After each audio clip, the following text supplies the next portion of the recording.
The Galactic Survey Commission had encountered many mysteries in their 1,000-year mission to catalog habitable worlds, but planet Terra Sol 3 defied every model they had ever developed.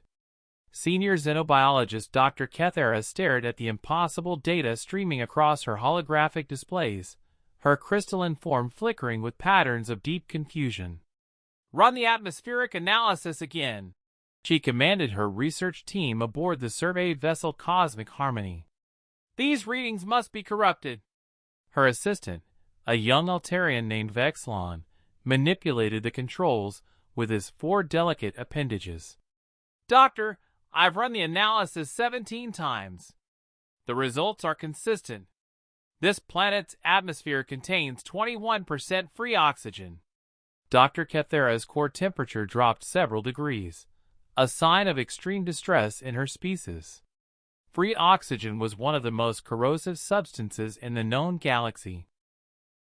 Most civilized worlds maintained atmospheric oxygen levels below 8%, and even that required extensive technological support. "That's not possible," she whispered. "Nothing could survive in such a caustic environment. The cellular damage alone would be catastrophic." "Doctor," interrupted communications officer Zara Thal from her station, "we're receiving a transmission from the planet's surface. It appears to be music."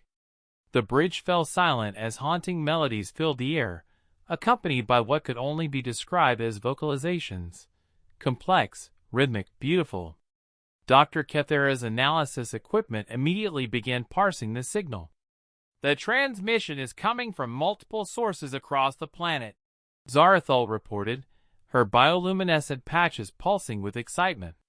"Thousands of distinct signals, all different, all sophisticated." Dr. Kethera felt her worldview cracking. "Intelligent life? On a Class 13 death world?" Class 13 was the highest rating on the galactic threat scale, reserved for worlds so hostile that even automated probes rarely survived initial surveys. Terra Sol 3 had earned its classification through a combination of factors that should have made complex life impossible: crushing gravity, extreme temperature variations, massive radiation exposure from its unstable star, and that lethal oxygen atmosphere.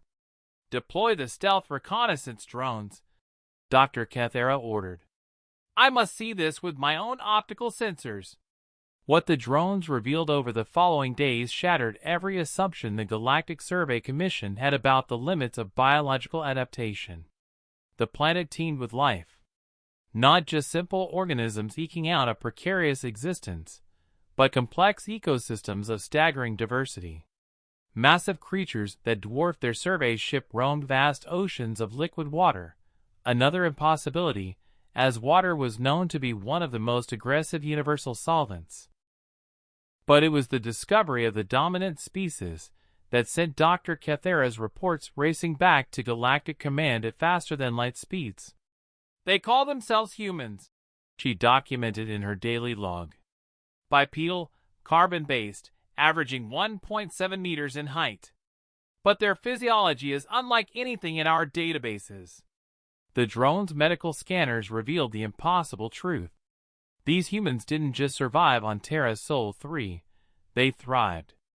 Their cardiovascular systems operated at pressures that would rupture most known life forms.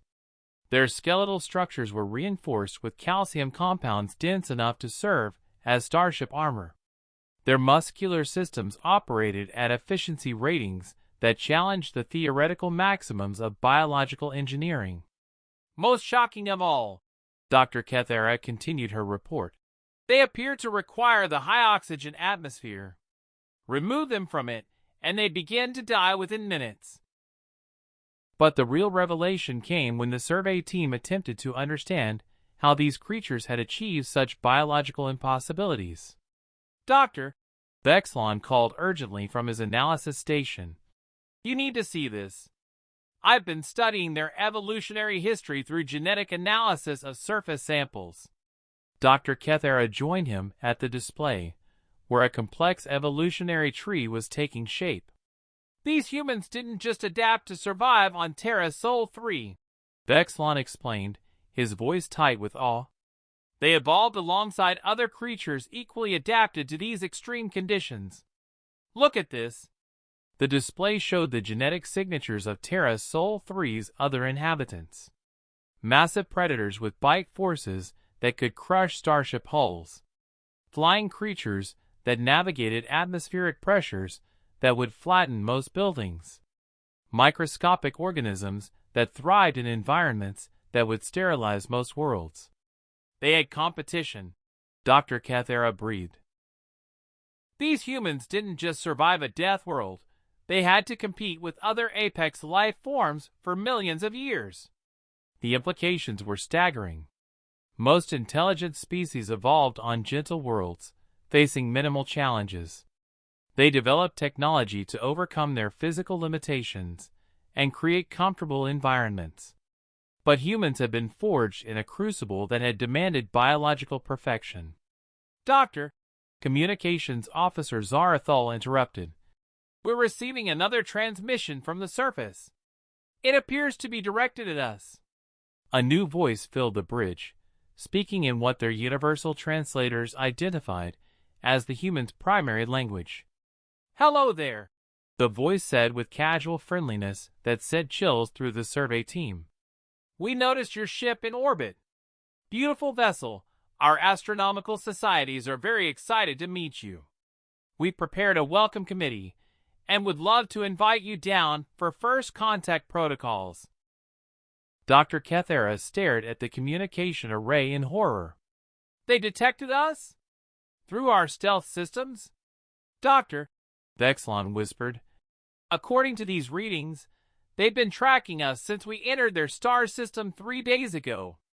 The friendly voice continued. We understand that our planet's environment might seem a bit intense to off-world visitors, so we've prepared several climate-controlled facilities that should be more comfortable for you.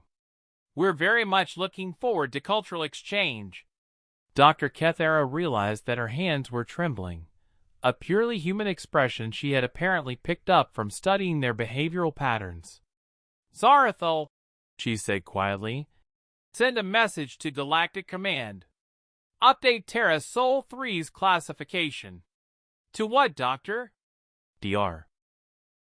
Cathera looked at the peaceful blue-green world spinning below them, beautiful and serene, knowing now that it was inhabited by creatures so perfectly adapted to their impossible environment that they considered it normal.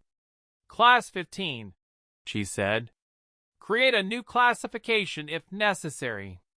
These humans aren't just surviving on a death world, they're the reason it's a death world. As the cosmic harmony prepared for humanity's first official contact with galactic civilization, Dr. Cathera couldn't shake the feeling that the galaxy was about to change forever. And somewhere in the back of her mind, she wondered, if this was what Earth's children were like, what did that make their planet?